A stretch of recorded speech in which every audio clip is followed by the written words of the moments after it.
Hello दोस्तों, welcome back to GK master classes. कैसे हैं आप सब लोग? आई होप आप सभी ठीक होंगे। तो दोस्तों, one of the most important topic आज हम डिस्कस करने वाले हैं, जो दोस्तों आपके कांस्टेबल के सिलेबस में मेंशन है। आपके जो पॉलिटी का सिलेबस है, जिसमें फंडामेंटल राइट है, डायरेक्टिव प्रिंसिपल है और इंडियन कॉन्स्टिट्यूशन है।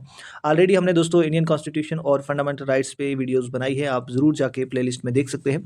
तो आज हम बात करेंगे जितने भी इंपॉर्टेंट क्वेश्चन और विद एक्सप्लेनेशन होंगे दोस्तों, ये डीपीएसपी पे क्वेश्चन रहने वाले हैं। Directive principle of state policy, ठीक है। तो ध्यान से सुनना दोस्तों, काफ़ी इंपॉर्टेंट वीडियो और बहुत ज़्यादा इसमें एग्जाम ओरिएंटेड चीज़ें मैंने रखी हैं दोस्तों, तो एंड तक ज़रूर वॉच कीजिए दोस्तों। तो चलिए स्टार्ट करते हैं दोस्तों। क्वेश्चन नंबर फर्स्ट है हमारा। आपसे रिक्वेस्ट है, अगर आप पहली बार चैनल पे आए तो चैनल को भी सब्सक्राइब कर लीजिए और बेल आइकन को भी प्रेस कर लें। तो चलिए स्टार्ट करते हैं। क्वेश्चन नंबर फर्स्ट है दोस्तों, which part of Indian constitution deal with the directive principle of state policy. Question में पूछा गया है दोस्तों, कौन सा पार्ट आपको पता है, हमारे इंडियन कॉन्स्टिट्यूशन में हमने ऑलरेडी पढ़ा है, अगर आपने नहीं वीडियोस देखी हैं तो। कितने पार्ट हैं दोस्तों? 25 पार्ट्स हैं, ठीक है। और आपको पता है 12 शेड्यूल है। तो यहाँ से इन 25 पार्ट्स में से कौन सा पार्ट जो है वो डील करता है किसके साथ? Directive principle of state policy, ठीक है। तो अगर मैं राइट आंसर मार्क करूँ तो पार्ट फोर्थ, ठीक है। एग्जाम में पूछा जा सकता है दोस्तों, आंसर करके आइएगा दोस्तों। अब थोड़ा सा ध्यान से सुनना, ये directive principle of state policy क्या होता है दोस्तों? ये एक सिंपल गाइडलाइंस होती है दोस्तों, किसी भी स्टेट के लिए। अगर कोई स्टेट गवर्न करनी है तो उसके लिए गाइडलाइन है कि आपको कैसे गवर्न करनी है, कैसे रूल बनाना है। याद रखना, ये सिर्फ गाइडलाइन है, ये कोई आप पे कंपलसरी नहीं होता, ठीक है। यहाँ पे सारी एक्सप्लेनेशन दोस्तों ध्यान से सुनना। अगर एग्जाम में पूछा जाए कि डीपीएसपी के साथ कौन सा आर्टिकल डील करता है दोस्तों, तो 36 से 51 तक directive principle of state policy की बात करता है, ठीक है। और पार्ट फोर्थ जो है इसके साथ डील करता है। एग्जाम में ये क्वेश्चन यहाँ से बन सकता है। मोस्ट इंपॉर्टेंट चीज़ें जो है वो मैंने हाईलाइट की हुई हैं ऑलरेडी। देखिए दोस्तों, ये सिस्टम जो है directive principle of state policy का सिस्टम हमने आयरलैंड से लाया दोस्तों, ठीक है। हम मैंने पहले ही कहा था, हमारे इंडियन कॉन्स्टिट्यूशन को बैग ऑफ बोरोइंग कहते हैं, ठीक है। क्योंकि इसमें सारी चीज़ें, मैक्सिमम चीज़ें जहाँ जहाँ से हम इंस्पायर हुए हैं, वहाँ से चीज़ें जो है हमने अपने संविधान में लिखी है और डिफरेंट कंट्री से हमने बोरोड की हैं। तो वैसे ही अगर एग्जाम में पूछा जाए कि directive principle of state policy कहाँ से बोरोड किया गया दोस्तों, आयरलैंड से, याद रखना, ठीक है। अब दोस्तों ये कुछ डायरेक्शन दी जाती हैं। डायरेक्टिव प्रिंसिपल्स, पहले ही मैंने कहा, एक डायरेक्शन या एक गाइडलाइन आप कह सकते हैं, किसी भी सरकार के लिए होती है कि आपको कैसे स्टेट को रन करना है, कैसे आपको लॉ बनाना है, कैसे लॉ क्रिएट करना है, कैसे फॉर्मेशन ऑफ लॉज करना है। तो ये सारी गाइडलाइंस होती है। अब ये कोई कंपलसरी नहीं होता कि वो स्टेट उसी को फॉलो करे, उसी को ओबे करे। याद रखना, ये कंपलसरी नहीं है, इसीलिए ये क्या है, नॉन जस्टेबल है दोस्तों। आपने पढ़ा था फंडामेंटल राइट जो है वो जस्टेबल है। अगर उनको कोई फॉलो नहीं करता या वायलेट करता है तो हम कोर्ट में जा सकते हैं उनके खिलाफ कि इन्होंने हमारा फंडामेंटल राइट्स को वायलेट किया या ये ओबे नहीं कर रहे, याद रखना। लेकिन अगर कोई state directive principle of state policy को फॉलो नहीं करती है तो हम कोर्ट में उसके खिलाफ नहीं जा सकते, ठीक है। क्योंकि ये कोई कंपलसरी नहीं है, ये जस्ट गाइडलाइंस है। ये इंस्ट्रक्शंस दी जाती हैं स्टेट को कि आपको ऐसे जो है वो लॉ बनाना है, ऐसे आपको स्टेट को गवर्न करना है। तो समझ गए होंगे आप कि ये क्या है, सिर्फ गाइडलाइंस रहती हैं स्टेट के लिए। तो इन्हीं को directive principle of state policy, simple इसके नाम से ही दोस्तों, डायरेक्टिव यानी डायरेक्शन दी जा रही है दोस्तों, ठीक है। कुछ प्रिंसिपल्स होते हैं इसमें। कोई भी स्टेट ने पॉलिसी बनानी है तो उसके लिए कुछ डायरेक्शन दी जाती हैं। तो सिंपल आप इसके नाम से ही समझ जाते हैं। नेक्स्ट है अब इसकी दोस्तों क्लासिफिकेशन। ध्यान से सुनना एंड तक, बहुत ज़्यादा एमसीक्यूज मैंने रखे हैं तो आप स्किप मत कीजिए। अगर बीच में स्किप कर जाते हैं तो आपको समझ नहीं आएगा। अब क्लासिफिकेशन की बात करते हैं दोस्तों, तो 3 तरह से क्लासीफाई हैं दोस्तों। सोशलिस्ट प्रिंसिपल्स हैं कुछ इसमें, गांधीयन प्रिंसिपल हैं और लिबरल एंड इंटेलेक्चुअल प्रिंसिपल हैं, ठीक है। याद रखना, क्वेश्चन में पूछा जाए तो आंसर करके आना। यहाँ पे देखिए, जो एग्जाम में क्वेश्चन बन सकते हैं, यहाँ से आपको आर्टिकल दिया जाएगा कि 38 आर्टिकल जो है वो किसके अंडर आता है, क्या सोशलिस्ट प्रिंसिपल के अंडर आता है, गांधीयन प्रिंसिपल के अंडर आता है या लिबरल इंटेलेक्चुअल। तो आपको सिर्फ यही नहीं करना, आपको जितने भी इंपॉर्टेंट आर्टिकल्स है, खासकर गांधीयन प्रिंसिपल के आर्टिकल देखकर जरूर जाना। ये मैंने डिटेल में भी लिखे दोस्तों, आप नीचे चेक कर सकते हैं, ठीक है दोस्तों। वन बाय वन करके दोस्तों इनको आप खुद पढ़ लीजिए जब आप पीडीएफ लेंगे, क्योंकि यहाँ पे डिस्कशन नहीं करेंगे, ठीक है। इसमें जो जो इंपॉर्टेंट है दोस्तों उनको हम डिस्कस करेंगे। आर्टिकल 14 जो गांधीयन प्रिंसिपल का है, 40 दोस्तों, ये क्या कहता है कि स्टेट को चाहिए कि वो विलेज पंचायत बनाए, या जिसे सेल्फ गवर्नमेंट कहते हैं, वो बनाए। और इसी के बेस पे बाद में पंचायती राज जो है, आपने देखा है जो 73rd अमेंडमेंट में पंचायती राज जो है इंक्लूड किया गया। तो ये एक गाइडलाइंस थी, एक डायरेक्शन दी गई थी और स्टेट ने फॉलो की, ठीक है। तो इस तरह से आपको ये आर्टिकल इंपॉर्टेंट देख कर जाने हैं, ठीक है। ये देखिए आर्टिकल 46 एसटी और एससी के लिए बात करता है। The state shell promote educational and economic interest of the weaker section. जितने भी वीकर सेक्शन है एससी एसटी, उनका इकोनॉमिक इंटरेस्ट को के मद्देनज़र रखना है, ठीक है। उनके लिए एजुकेशनल जो चीज़ें हैं या उनका जो भी समाज में पर्टिकुलर इन्फ्लुएंस है उसको ख्याल में रखना है, ठीक है। ये देखिए दोस्तों मोस्ट इंपॉर्टेंट है, जो एग्जाम में बार बार पूछा जाता है। आर्टिकल 48 ये जो है प्रोहिबिट करता है कि जो काउस की स्लाटर होती है तो इसको प्रोहिबिट करता है, ठीक है। ये दोस्तों मोस्ट इंपॉर्टेंट है। आर्टिकल 44 ये बात करता है दोस्तों यूनिफॉर्म सिविल कोड की, ठीक है। तो इस तरह से ये कुछ इंपॉर्टेंट मैंने सारे ही लिखे हैं, लेकिन आपको इनमें से इंपॉर्टेंट रीड करके जाने हैं, ठीक है। नेक्स्ट चलते हैं दोस्तों। The ideal of welfare state of Indian constitution is enshrined in its. दोस्तों संविधान में कहाँ पे लिखा है वेलफेयर स्टेट? ये आइडिया इसमें लिखा है, प्रेम्बल में है, डायरेक्टिव प्रिंसिपल में है, फंडामेंटल राइट्स में, या 7th शेड्यूल में। तो दोस्तों ये जो है वेलफेयर स्टेट की बात ही डायरेक्टिव प्रिंसिपल करता है, ठीक है। तो ऑप्शन नंबर 20 का राइट हो जाएगा। एंड तक ज़रूर वॉच कीजिए और आप अपना स्कोर भी कमेंट सेक्शन में ज़रूर लिखें। नेक्स्ट है दोस्तों, Panchayati Raj institution are established as per constitutional direction of. देखिए अभी हमने ऊपर पढ़ा कि पंचायती राज किसकी डायरेक्शन पे एस्टेब्लिश किया गया दोस्तों। तो ये दोस्तों directive principle of state policy, जो आर्टिकल हमने देखा 40 जो है गांधीयन प्रिंसिपल का, उसमें बात की गई थी कि स्टेट में क्या होना चाहिए, सेल्फ गवर्नमेंट होनी चाहिए, पंचायती राज इंस्टीट्यूशन होना चाहिए। तो बाद में जाके अमेंडमेंट हुई 73rd अमेंडमेंट, उसमें ये चीज़ इंक्लूड की गई दोस्तों, ठीक है। नेक्स्ट चलते हैं दोस्तों, एक्सप्लेनेशन भी लिखिए, आप खुद भी रीड कर लीजिए।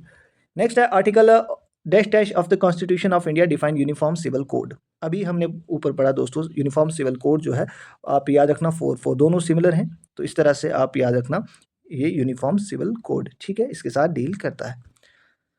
मोस्ट इंपॉर्टेंट क्वेश्चन है दोस्तों, और सारे क्वेश्चन इंपॉर्टेंट हैं, ध्यान से देखिएगा। नेक्स्ट है विच of the following is the directive principle of state policy. इनमें से directive principle of state policy कौन सा आता है दोस्तों?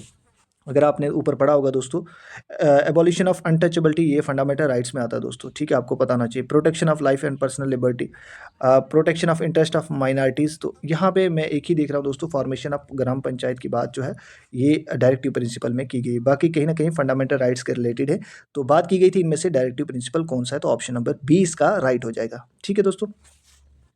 नेक्स्ट चलते यहाँ पे देख लीजिएगा दोस्तों, फिर से मैं दे रहा हूँ जो इंपॉर्टेंट है। Article 14 organisation of village panchayat की बात करता है, ठीक है। Article 44 uniform civil code for the citizen, ठीक है। उसके बाद 46 promotion of economic interest of schedule caste and schedule tribe की बात करता है। उसके बाद 50 article separation of judiciary from executive की, जुडिशरी बिल्कुल अलग होनी चाहिए एग्जीक्यूटिव से, इसकी बात की गई। ये दोस्तों मैंने फिर कहा ना, ये टाइप की सुजेशन या गाइडलाइन होती है। स्टेट ओबे करे या ना करे, इसको फॉलो करे ना करे, ये कोई कंपलसरी नहीं होता, और कोई इसके खिलाफ कोर्ट में नहीं जा सकता दोस्तों। ये नॉन जस्टिबल है, याद रखना। क्वेश्चन आ भी सकता है कि डायरेक्टिव प्रिंसिपल जस्टिबल है या नॉन जस्टिबल है, तो आपको नॉन जस्टिबल के साथ जाना है। और लास्ट है दोस्तों आर्टिकल 51 जो है promotion of international peace and secure, ठीक है। तो इनको आप खुद रीड कर लीजिएगा। नेक्स्ट क्वेश्चन है दोस्तों, directive principle of state policy in the constitution of India were borrowed from the dash dash constitution. अभी क्वेश्चन में पूछा जा रहा है कि ये directive principle of state policy कौन सी कंट्री से लाए गए हैं, तो हमने ऊपर पढ़ा था दोस्तों आयरलैंड से, यानी इरिश कॉन्स्टिट्यूशन से लाए गए हैं। ऑप्शन नंबर डी इसका राइट हो जाएगा। आपके कितने ठीक हुए दोस्तों बताइए, अभी नीचे और भी हम डिस्कस करेंगे। तो आगे बढ़ने से पहले दोस्तों, अगर आपने अभी तक कांस्टेबल के लिए मटेरियल नहीं लिया है, जो आपको 50% डिस्काउंट के साथ अवेलेबल है दोस्तों आपके लिए, जिसमें 75 मार्क्स का आपको मिल जाएगा, जनरल इंग्लिश 25 मार्क्स, 10 मार्क्स की Jammu Kashmir GK, Indian GK और करंट अफेयर 25 मार्क्स का, और बेसिक कंप्यूटर 15 मार्क्स का। टोटल 75 मार्क्स का आपको मटेरियल यहाँ से नोट्स जो है अवेलेबल हो जाएंगे दोस्तों, बिल्कुल एग्जाम ओरिएंटेड। इसके साथ आपको जितने भी जेके एसएसबी के प्रीवियस पेपर हैं वो भी सेंड कर दिए जाएंगे। PYQs previous year question 2500 plus दोस्तों होंगे, 2 फुल लेंथ मॉक टेस्ट होंगे, 10 जीके के मॉक टेस्ट होंगे, टॉपिक वाइज एमसीक्यूज दोस्तों आपको मिलेंगे।